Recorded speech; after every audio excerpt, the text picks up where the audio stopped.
Welcome back to America's Hope. I'm joined now by Dr. Rollan Roberts. Let me explain who he is. He ran for president of the United States. He is currently president of the U.S. Center for Diplomacy and former U.S. presidential candidate, as I've mentioned.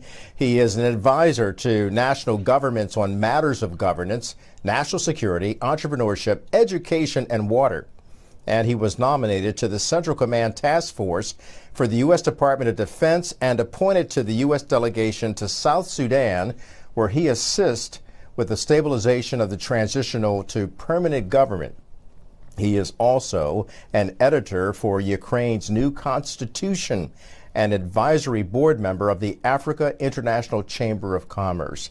Good of you to join us this hour, Dr. Robertson. It's been a while since I've seen you. I should also add to your wonderful resume and all of your expertise in government that you served as an advisor in the U.S.-China trade war, and you've addressed China's government on trade relations at the Great Hall of the People in Beijing, China. Let's start there, because one of the things that hasn't really been discussed on the campaign trail is China and the role that the CCP plays in eyeing what's going on in America and perhaps even trying to contribute to some election interference. Talk to me about China and the adversary that we have in them. Well, thanks for having me, Kelly. It's great to be with you again. I can say in regards to China, the rhetoric is starting to heat up, especially in the last week or so, because if Trump is in office, they know what to expect given the first term. And the tariffs on trade will significantly increase so that we can have more of a trade balance with them. It is incredibly lopsided by hundreds of millions of dollars now. And so the idea is that if we impose those tariffs, that it will encourage more manufacturing here in the United States. And to balance that trade is important. But China views it as a weapon. China views this as not just competition, but they view everything as winner takes all. And what's different, and what I learned, especially with advising on the U.S.-China trade war the first time around, was that they value deception. In America, in American business, that is considered a character flaw. You are dishonest. But in the Chinese culture, you are actually praised if you successfully deceive your opponent or your enemy. So we have to understand, in the last 60 years of the China advisors to the White House have gotten it wrong. 95%, literally, in fact, up to 97% of all of the advisors that advised the presidents for the last 60 years constantly get it wrong, because we thought China's trying to turn a new page. They're trying to become more democratic. And as we know from our history, that can be a messy process. And so they kept being forgiving. The Tiananmen Square massacre, all kinds of things that kept happening. We said, that's unfortunate. It was wrong, but we've had our missteps as well. And so you have to understand where they're coming from. It is winner takes all for them, and they are more patient than we are. Most of our enemies are. When you look at Al-Qaeda and ISIS-like terrorist groups, they patiently wait for the time to strike. Having said that, the adversaries that we do have, not China notwithstanding, there's also Iran, there's also Russia, North Korea. You ran for president this year, and what were your concerns about America and our relationship with our adversaries? Well, I can tell you we're our biggest and worst enemy. Many foreign nations know we cannot be trusted. They usually can predict how we're going to respond or how we're going to act. They are usually more calculating than we are. American leadership seems to be mostly emotional in its responses more than strategic. And therein lies the difference. I think that comes, Kelly, from us raising generations of influencers, not leaders. And that's what we have leading the nation in so many regards, even in the business world, in the political world. That is the situation we face today. As it relates to our foreign adversaries, my expertise is obviously in national security, both home and abroad, and on the African continent, and Asia and Eastern Europe. And I was in Ukraine a few months ago and just hosted the Ukraine delegation to the United States 2 weeks ago here in the homeland. And I can tell you that yes, these are all adversaries, but they are forming and coalescing a lot faster and stronger than the United States, and on every front. This is not just a military thing. This is economic. This is BRICS. And we are the main recruiting tool for BRICS and for the overthrow, because we have abused our power much of the time through the State Department, through sanctions, through the heavy hand of dollar manipulation. That is the biggest incentive for our adversaries, even if they are enemies to each other, to come together just to defeat the behemoth, which is the United States of America. You suspended your campaign. You know Donald Trump personally. You've had dealings with him. I'm not sure if you know the vice president, but you ran from the standpoint of what you believe is right and good for America, and that's God and putting the country first and taking care of things that we need to, having a good balance with our relationships, as well as putting adversaries on notice that we will correct our posture and stand stronger.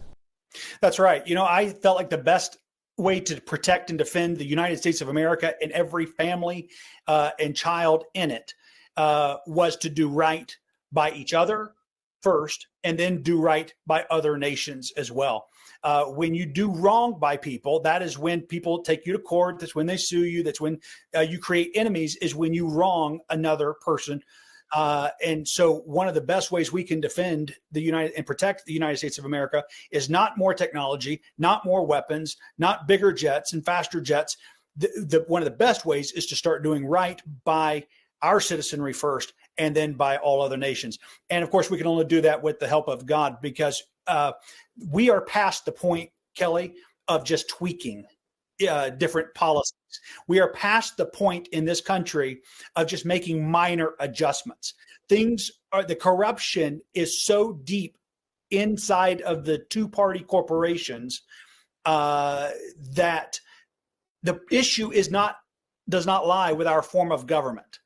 The problem lies with the heart and the character of the leaders who run our form of government. And so we have two polar opposites with Donald Trump and Kamala Harris. If Republicans win, then both sides will contest, no matter who wins at this point. And it leads to a lot of other issues. We won't know who the president is November 6th. We'll find out more on the Electoral College December 17th.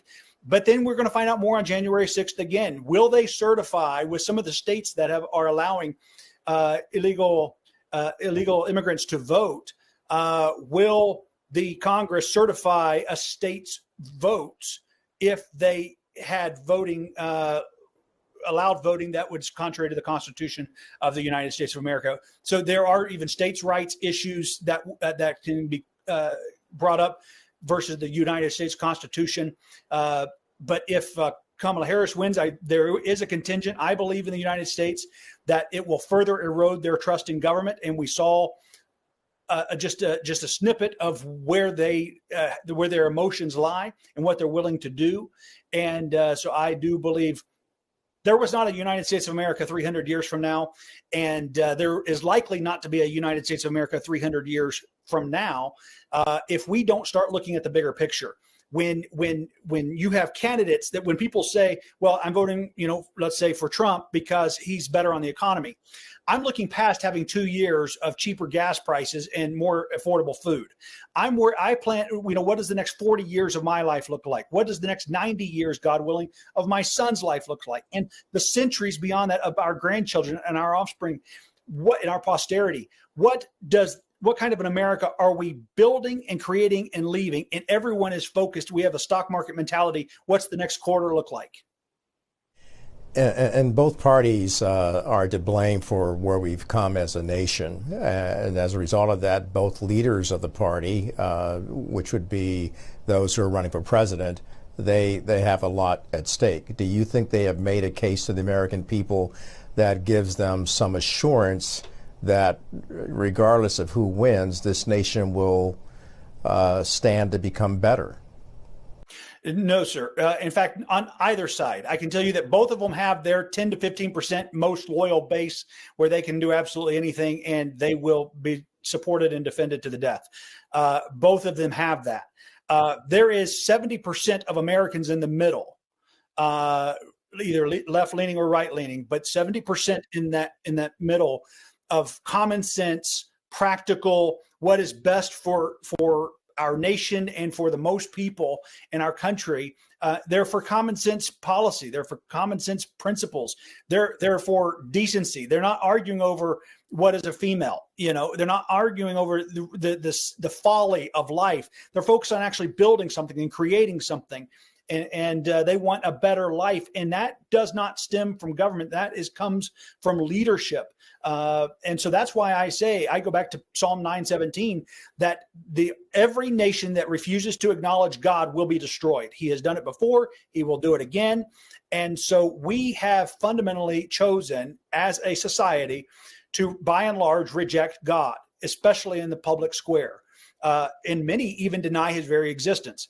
And the precedent and the premise really of for any country on earth that wants to succeed, the first rule in helping your nation succeed is to acknowledge God.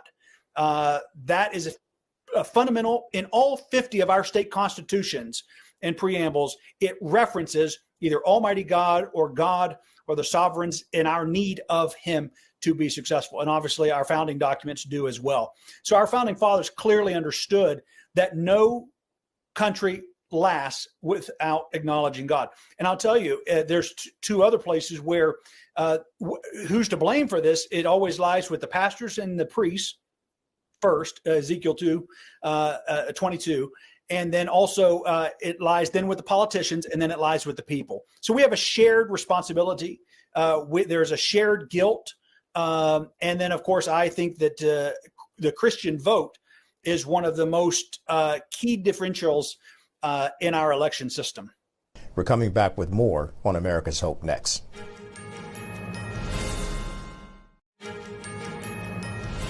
Welcome back to America's Hope. I'm having a conversation about the election, which is just a few days away, actually, when you look at it. It's right around the corner. Dr. Rollan Roberts is someone who knows about campaigning. You see, he ran for president. He's a former U.S. presidential candidate of this year, 2024 presidential election. You suspended your campaign.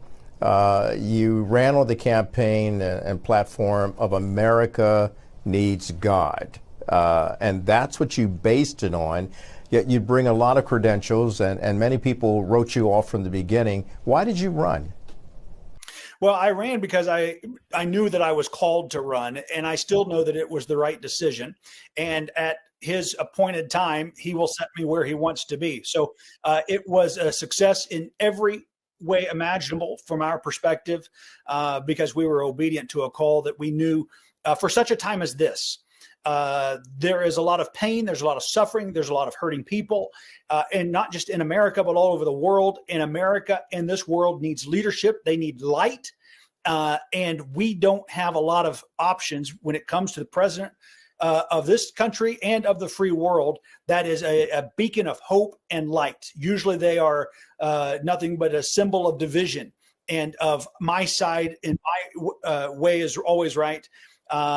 And leading with a heavy hand.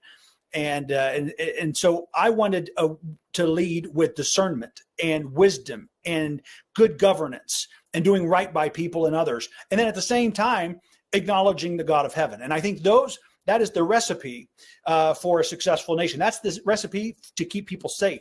It's the recipe to keep people prosperous and to help them grow economically and financially, for them to have a better retirement and a better life and to raise better children, better prepared children. That is the way forward, both for our education and for our social policy and in every way. And so I wanted to take that stand for what we knew is right. Proverbs 14:34 says that righteousness exalteth a nation. That is, if we want economic growth and prosperity, righteousness is the answer. And there's not very many qualified people who can even speak to this, Kelly, but yet that is one of the biggest dynamics into if a nation's going to be successful or not. And yet, over the past few months, we seem to have missed that message. We've heard from Donald Trump, we've heard from Kamala Harris, and we've heard their messages. Right now, we know that John Kelly is speaking about the man that he formerly served as president, and he has not had too kind things to say about that. What do you think about the statement from John Kelly that about fascism, about the former president of the United States? Well, there's been a lot of careless rhetoric that has been the source of a lot of speculation, obviously, even beginning with January 6th and before with tweets or what have you. And the issue is we know what's going to happen. We know that there is a lot of bitterness. You cannot come after a person. You cannot come after a man. The way the Department of Justice, the way that many of his adversaries have come after him, and think that he's just going to roll over. In his books, he says, if you hit me, I'm going to hit you twice as hard back. The problem is that's usually not a controlled hit. It's just kind of a reflex, which is one of the differences in our national security and was one of the differences in how I respond to conflict, is I'm going to not just punch back, I'm going to eliminate the problem. So I actually hit back a whole lot worse. The difference is, and harder, but the difference is it's not out of emotion. It's out of strategic calculation. And I think it's the emotional rhetoric and the emotional responses that many think are very childish in their nature that creates a lot of the problem. And that's hard to work for somebody like that. I mean, he had more turnover than any other presidential administration, which is a flaw. It's also a flaw to never make any changes, and that's what we have with both ends of the spectrum right now. The bottom line you're speaking to the Democrat presidential candidate, which is Kamala Harris, and not making or suggesting that she's not making any changes, although she says it's time to turn the page and that her candidacy or her presidency will not look like what she just did for the past 3.5 years with Joe Biden. So to get more specific here, we have a lot of undecided voters out there, as you know. And because you're a man of faith and you were running on a campaign of America Needs God, as you know, the Christian voters, the large evangelical base and Catholic base is huge. And then there's even the Jewish vote. They're all kind of fragmented right now because many of them are still undecided about these two people leading their parties towards the presidency of the United States. Is it about country over party, and is it about politics or governance over personality? And is it faith over politics and personal opinion? Who will they serve? No man can serve two masters. So where is your allegiance going to lie? To your personal faith, to what you believe is right? Or is it going to be to a party, or is it going to be to a personality and a person? To your point, Faith Wins is an organization that has said that nearly 50 million churchgoers aren't even registered to vote. They've spent the last several years and have registered over 1 million, but that's still 49 more million that aren't even registered. George Barna's research center out of Texas Arizona, just came out last week that 32 million Christians are going to sit this election out. 32 million, and that's regular churchgoers, not just in the broad category of people identifying as Christians. These are weekly churchgoers, and they're saying both are wrong, and they're rejecting this. They're rejecting the choices. So that is a staggering. That's 18% of all the votes we expect to even be cast in this election. There's 200 million professing Christians in the United States in all of the different groups, and obviously 180 million probably likely voters this time. So it's going to be very interesting to see, where these chips fall. Wow. Look, you've expressed some dire concerns about the future of our nation. Yet you're a man of faith, which means you still have hope for our nation. What is your hope for America?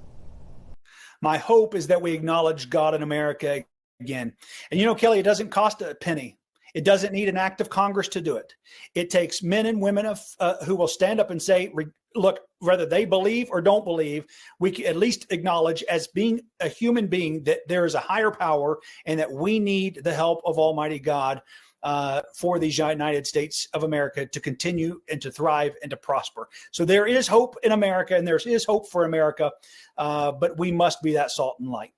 You sound a lot like the Founding Fathers who put together that wonderful thing called the U.S. Constitution and the Declaration of Independence and Bill of Rights. Dr. Rollan Roberts, thank you for joining us, and we'll have to have you back after the election and talk about the continuance of hope for America, regardless of who wins this presidential campaign. Thank you, sir. Great to be with you, Kelly. We're coming back with more in just a moment. And welcome back to America's Hope. I'd like to thank our guests who appeared on the program, Dr. Rollan Roberts, as well as Diane Rivera-Lopez and Dr. Avis Jones-DeWeaver. Certainly, we've heard a lot of discussion tonight about the campaign, the election, and its outcome, regardless who wins. I think the one thing that we must understand is that all three of these particular people understand that they have a love for America. And while we agree to disagree, it's so important that we as a nation, in order to become a more perfect union, learn to live in harmony. Find that common ground for the common good of a future and hope for a nation that should never stop being a beacon of light and a beacon of hope. Until next time, America, keep the faith. God bless. In my America, my children are black and white, one shade of beautiful, so precious in God's sight. In my America, all lives matter. So let's stop the chatter that tears us apart. We are a family, together you and me, agreeing to disagree, but still live in harmony. The dream that gives hope to us is as strong as it ever was. United we stand, divided we fall. That's my America. In my America, there is no left or right. We're all on common ground. Darkness gives way to light. In my America,